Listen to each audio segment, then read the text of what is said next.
Thanks for watching Bryners. Please subscribe for more Bryners information. It's fun to know a lot. It's 10 p.m. You suddenly feel hungry and go to the fridge, but there's nothing inside. You decide to hop to the nearest supermarket. There you find the snack you want and pay by card. On the way home, you wonder, was it this easy to get food in the city a century ago? One of the streetlights flickers and goes out. You are now in the dark. Feeling scared? Now you know how people felt after sundown in the pre-electricity era. We are so used to power that we forget that it isn't even a century old. In 1925, only half of all US homes had electricity. Without it, nothing would be possible today. The light in your room, the refrigerator, store signs, and credit card. They all need electricity to run. So, how did people live without it? Did our cities lie in complete darkness? Not quite. The history of illuminating our homes and streets is thousands of years old.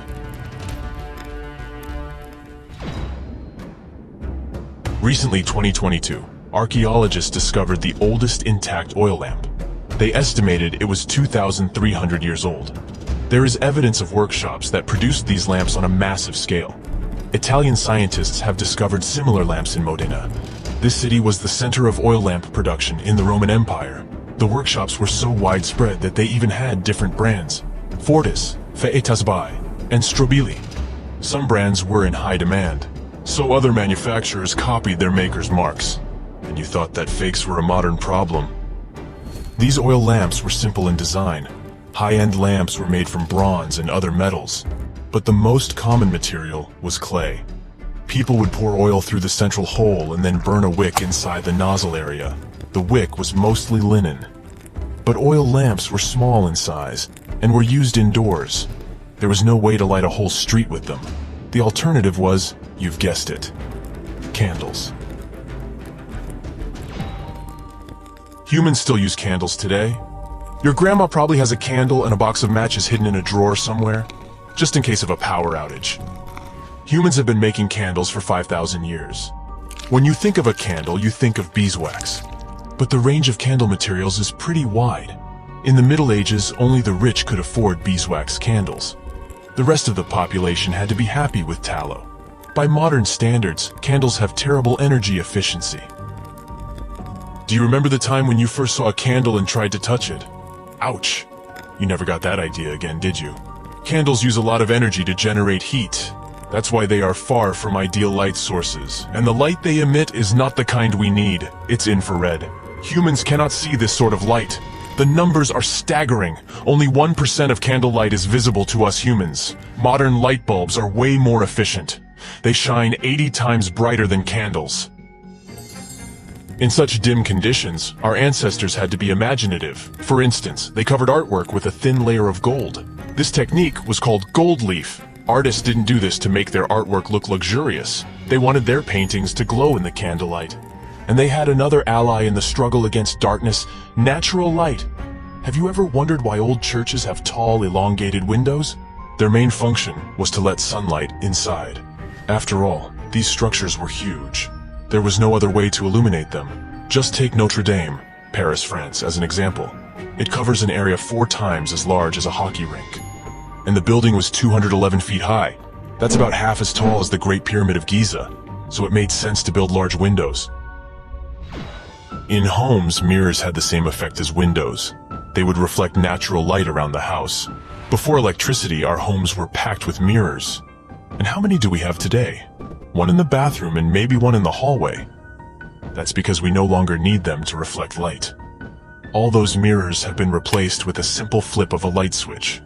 Today, interior designers advise people to remove mirrors from their bedrooms for better sleep. Talk about a plot twist. But what about buildings that people visited at nighttime, such as theaters and opera houses? The solution was surprisingly low-tech. Candles. Like, thousands of them. Builders mounted them on large chandeliers. But there was a problem. All those candles created heat and would burn for an hour or so max. Playwrights and composers had to add pauses, so staff would have time to replace the candles. Have you ever shattered a light bulb by accident? Not a pleasant experience, but luckily, you can clean the glass with a broom in seconds. Before electricity, such clumsiness cost people their lives. Knocking over a candle could start a major fire. And there was another danger. Ladies wore long dresses that presented a fire hazard. Our ancestors were literally playing with fire. And this is all indoors. Outside the house, you would have to carry a flaming torch, or hope that the sky wasn't cloudy, so you could navigate by moonlight. And one smart American decided not to go out at night at all. Benjamin Franklin went to bed at 10 p.m. and got up at 5 a.m. But over in London, going out at night created a new business. Link boys carried torches for Victorians. These youngsters would wait outside inns for patrons to come out after dark and offer their services. And they did their job in times of thick fog as well.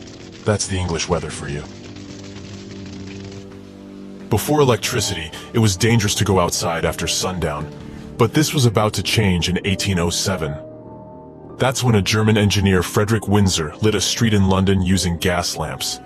It was finally becoming possible to go out at night and feel safe. Now these gas lamps weren't easy to operate. At dusk, a lamplighter had to carry a torch to turn them on, so to say, and then, at dawn, they had to do another round to put out the flames. That sounds like some good cardio, and it was. During their entire career, a lamplighter could easily walk 150,000 miles in total. And then came electricity. In the 1870s, Thomas Edison was the first to produce commercial light bulbs. A city in the west of Romania, Timisoara, became the first place in Europe to have electric streetlights. Half of the homes in Britain had electric power by the end of the 1930s. The age of electricity had begun, but there was still room for improvement. At the time, the most common type of light bulb was incandescent. This means that the light bulb has a filament inside that produces light when heated by electric power. This type of bulb is similar to a candle. It produces heat rather than light, and the ratio will stun you. 95% of the electricity that flows through the light bulb is converted into heat. Yes, you've heard it right. Only 5% of energy is used for creating actual light. Despite this, electric power has changed the way we live. In the year 1800, only 2% of the world's population lived in cities. And there is a good reason for this. Cities were dark places, illuminated only by candles and oil lamps. There was no street lighting. After electricity became a thing, the numbers turned. According to the World Bank, more than half of the world's population, 56%, lives in cities today. And our urban settlements look a lot different than they did just a century and a half ago. They now shine bright on satellite images. From space, Las Vegas is the city that shines the brightest at night. But the story of illumination is far from over. In 2006, Ann Arbor, Michigan, US, became the first metropolitan area to use LED for street lighting. It is short for light-emitting diodes.